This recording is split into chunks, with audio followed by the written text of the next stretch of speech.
Thank you for choosing page 121. Today we're going to go into the player's handbook and we're going to look at a high-level magic user spell. 8th level, in fact. You have to be 16th to cast this monkey. It is Serten's Spell Immunity. What an obscure spell. Why are you choosing that? Well, first off, because it is an obscure spell. And it is actually one that I have used in my high-level magic users and have cast, and actually saw cast once or twice during my games. So Serten Spell Immunity, 8th level. It's an abjuration. Range is touch. Duration is 1 turn per level. Creatures touch the area of effect. Verbal somatic material component. Casting components. Casting time is 1 round per recipient, and I'll explain that in a minute, and saving throw is none. By use of this spell, the magic user is able to confer virtual immunity to certain spells and magical attack forms upon those he or she touches and magics. For every 4 levels of experience of the magic user, 1 creature can be protected by the Serten Spell Immunity spell, but the duration of the protection is similarly dispersed upon those additional figures. Example, a 16th level magic user can cast the Dweomer upon 1 creature that lasts 16 turns, that could also include himself, or it can place it on 2 creatures for 8 turn duration each, or upon 4 for 4 turns, etc. The protection gives a bonus saving throws as follows: Beguiling, Charm, and Suggestion, plus 9. Command, Domination, Fear, Hold, Scare, plus 7. Geish, Quest, plus 5 to your saving throws. The material component of this spell is a diamond, which must be crushed and sprinkled over the spell recipients. And each such creature must also have in its possession a diamond of any size, intact, and carried on its person. So it can be expensive, but by the time you're up around 16th level, casting 8th level spells, that's not really a huge consideration, at least it hasn't been in my experience. I have cast this as a player character where I was in a dungeon, my 18th level magic user with the other people of commensurate power were heading into a dragon's lair, and I was worried about dragging charm and things like that, so I went ahead and I cast Serten Spell Immunity on a couple of the fighters of the group who didn't have a lot of protections, and it absolutely helped out. And I cast it on 3 of them, and I was 18th level, so that would have lasted 6 turns each, or 1 full hour. So that worked out pretty well.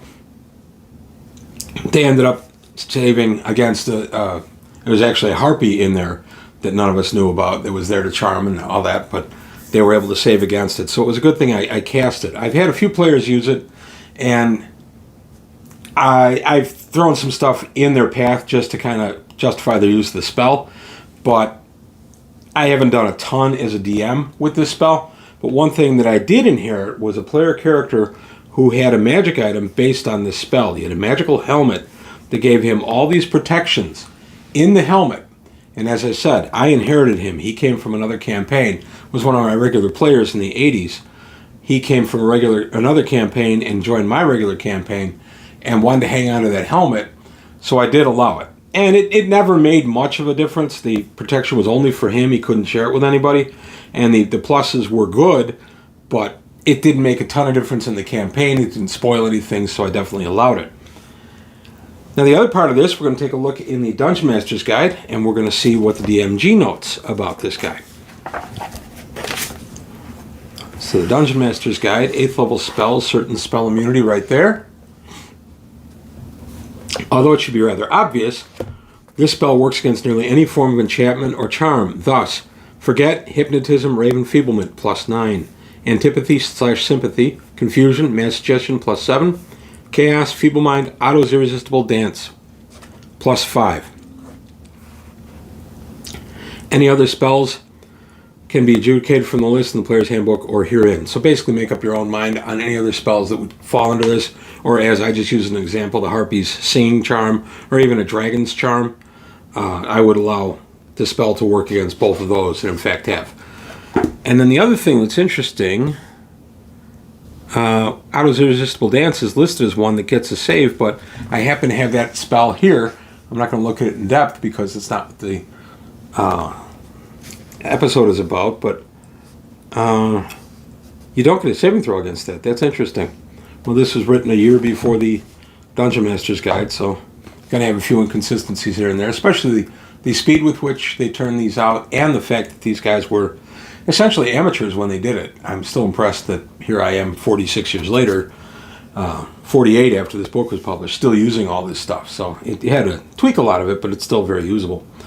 But there you have it, that's Serten spell immunity. I do like this spell. I don't see it much because it's an 8th level spell, so you have to be a 16th level magic user to cast it. And honestly, I've always felt my players undervalued this spell. Even when I cast it as a player in that game, I don't think it ever caught on with the others that it was a pretty good spell to have in your arsenal. I have not seen it much as a DM. I did like the helmet that the player had. It was a pain in the butt a little bit here and there, but it wasn't real bad. So there you have it. That's all I've got to say about Serten spell immunity today on page 121. I want to thank you for your time. Thanks for watching. Please leave any comments below. Like and subscribe if you enjoyed the video.